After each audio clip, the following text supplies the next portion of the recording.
The views and opinions expressed in this broadcast are those of the speakers or authors and do not necessarily reflect or represent the views and opinions held by the producers of this broadcast. The material herein is for entertainment purposes only.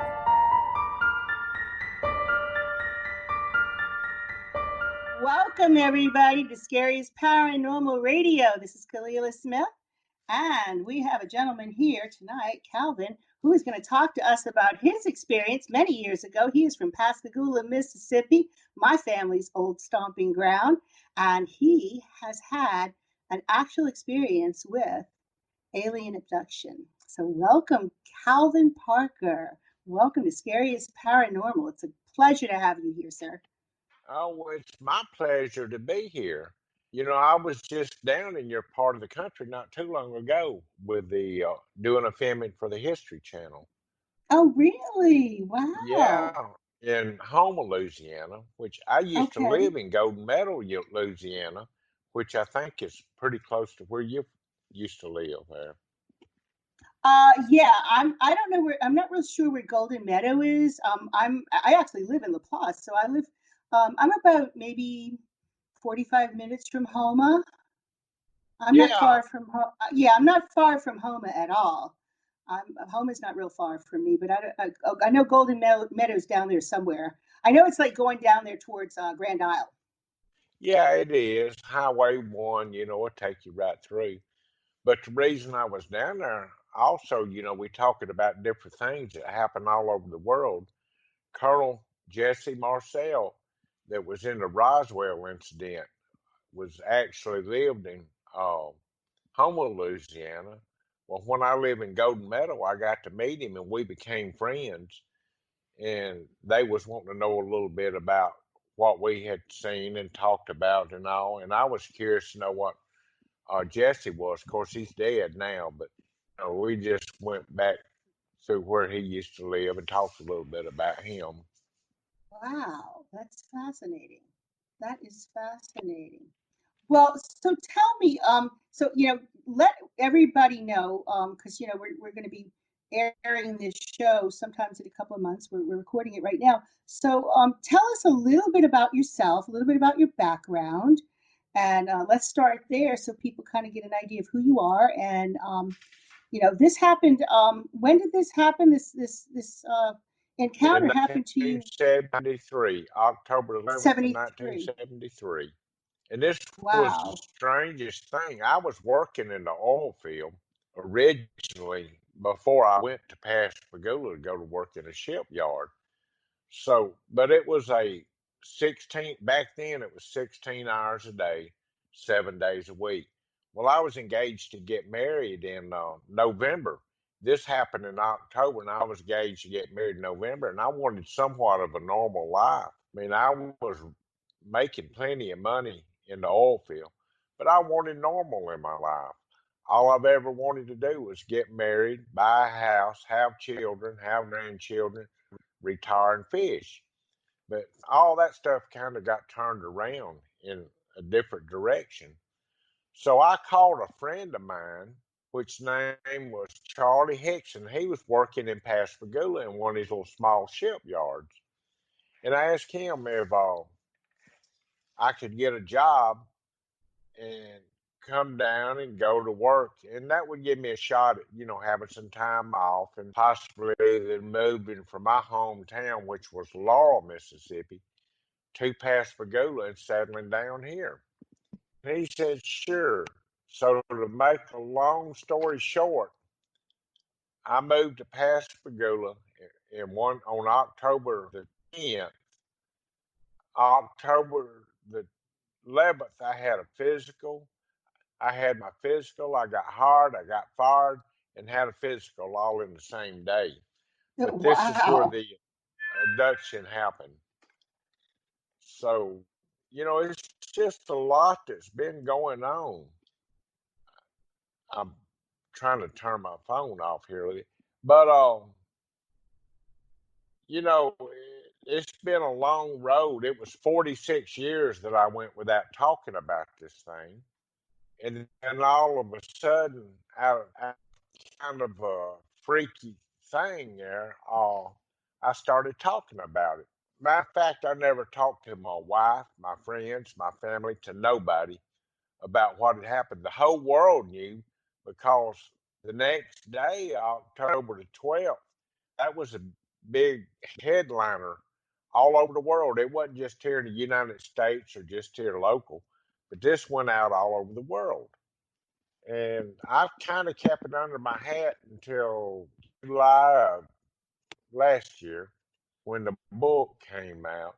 And I wasn't planning on writing a book, but a neighbor of ours had passed away that lived next door, and we went to the wake. Well, I've never signed my name because I didn't want people to know who I was or where I was from, because I figured they'd think I was crazy and I didn't want to lose another job or nothing.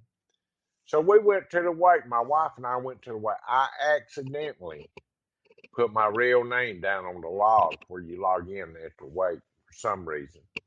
And people started recognizing the name. I mean, 46 years later. So Wow. people recognized my name from that log. And they come up and they started talking about this. And I didn't want to disrespect this man's family, take the attention away from his grieving wife and his grieving daughter. So I Sure. told my wife, let's just get out of here. Let's get in the truck and go and forget all about this. On the way home, she said, well, you never even talked to me about it. Maybe you ought to write a book. I said, look, I don't have an education, and I don't. Barely did scrape by in school and got out and always worked, but I never had a good education. I said, I don't have the education to write a book. And I'm not going to, because if I write one, I want it in my words. Well, nothing else was mentioned. I just told her anything I could to get her to hush up.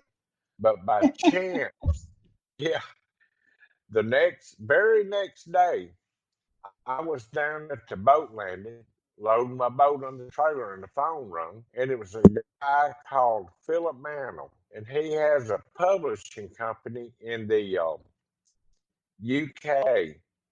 And he asked me, he said, could I talk to you about Charlie Hickson's book, which was a guy that was with me during this time? I said, well, you can talk to me, but I've never read the book, never cared to read it, not going to read it. He said, why? I said, every time I talk to the press, every time the word gets out, they try to change what I say. And that was the truth. I went through this for 45 years then. And I just didn't like nobody changing my words. He said, look, if you write a book, it'll be in black and white. It'll be your legacy. They can't change that, what you say in this book. And I got to thinking about it. And I said, well, let me think about it. So I did. I thought about it. And, of course, my wife over here barking at me, want me to write a book. And then this publisher got a hold. He wanted me to write a book. I said, call me back. He said, I'll call you back in a week. Well, what I did on the phone where he hung up, I just put no answer on my phone. Showed up by his number. So about a week, he was good to his word. He called back. I accidentally answered the phone without looking, and it was him. I didn't want to be rude and hang up. So I talked to him, and he talked me into this thing. Well, I agreed to write the book. I come home, told my wife, look, we're going to try it. But my agreement with Philip, the publisher, is you're not to edit nothing. If I misspell a word, it stays misspelled. If I don't punctuate something, you don't put a period or question or explanation. You don't mess with it. My words is what it is. You don't correct any of my words in this book. So he agreed to do that. And I said, well, let's see how it turns out. So it didn't take me. This is something I lived for 45 years. He said, I know it's going to take you two or 3 years to write a book. I said, bull. He said, I'll write this book in 2 weeks. He Wow. said, no. So I come home. I told my wife, I said, I'm going to my office, closing the door, leaving my phone up front. I don't want to see nobody. I don't want to talk to nobody, not you, not nobody else. Once a day, bring me something to eat and a drink into the room. And when I come out, we'll have our book. And sure enough, 2 weeks' time, I had an 847-page book laying there and a lot Wow. more information. And it was just unbelievable. I figured I would sell 10 books and I'd buy them all myself, and I'd give them to my family and friends, and I wouldn't have to sit there and tell them the story. But first 3 days was on the bestsellers market, and it's pretty much been that way ever since. Oh, that's wonderful. That's amazing. Well, I mean, what happened to you is not what happens to, I mean, that just doesn't happen every day. I mean, No, that is just, this is an unusual situation. And like I said, I mean, I've been working with the paranormal for quite a while, over 25 years professionally, and I've never known anyone who had an actual experience. I've read a lot about it, but I've never really known anybody, met anybody in person that had actually experienced anything. So I find it fascinating. this is really a unique case. I don't know of another one like it anywhere. Different people see different things, and of course, it's more abduction cases, but I don't know anyone that's just like this. And I found that out since the book came out. So now, what happened to you and your buddy? I mean, were y'all were together? You were fishing when this happened? Is that correct? We had worked all day at the shipyard and got off work. And Charles Hickson is his name. He asked me, he said, "You want to go fishing before we go home?" Well, I was renting an apartment, a room from him until I found me a place to rent or buy. And I said, "Sure." So I said, "There's just one problem." I said, "I didn't bring no fishing equipment with me." He said, "Oh, I got plenty. We'll go by my house and get it." Now, for a man from the South to offer you his fishing equipment, he'd rather give you his firstborn or his wife other than his fishing equipment, loan it to you. That's true. So, I felt that was a pretty big honor. So we went by his house and picked up the fishing equipment. He said, "I know a place on the Pascagoula River that the fishing's usually pretty good. It's an old grain elevator there, and they unload these ships. And when that feed falls off, the fish come up and eat the feed." I said, "You know this place better than I do. Let's go." Well, we got there to the grain elevator. The bugs were so bad, we just couldn't stand them. Them little no-sims and everything else. He said, I know another place. Let's try it before we go home." So we ended up at a old abandoned shipyard called the Shaw Peter Shipyard, right off Highway 90 in Pascagoula. We and I noticed walking down to where we was going, there was a no trespassing sign. I said, "Charlie, it's a no trespassing sign here. It's okay." He said, "Sure, I fish here all the time," which I found out later that wasn't really true. So we was walking to the water, and I was thinking to myself, looked like they'd cleaned this place up a little bit. We got to the pier about 15 minutes from the car to get to the pier, pulled up an old log, and we was sitting on the pier. And I remember looking across the river. We was sitting on the east bank, and I was looking across on the east bank at an old Coast Guard cutter or Noah ship one, but it was a big ship. And I was sitting there thinking in my mind, now how does steel float? And I noticed coming from behind me was a hazy blue light. It was the kind of light like the patrol cars use down here, the police cars and all. And it was reflecting off the water coming from behind me. So I automatically thought we was going to jail for trespassing. And I stood up and turned around and looked. And as we turned around, there was a bright light that hit both of us.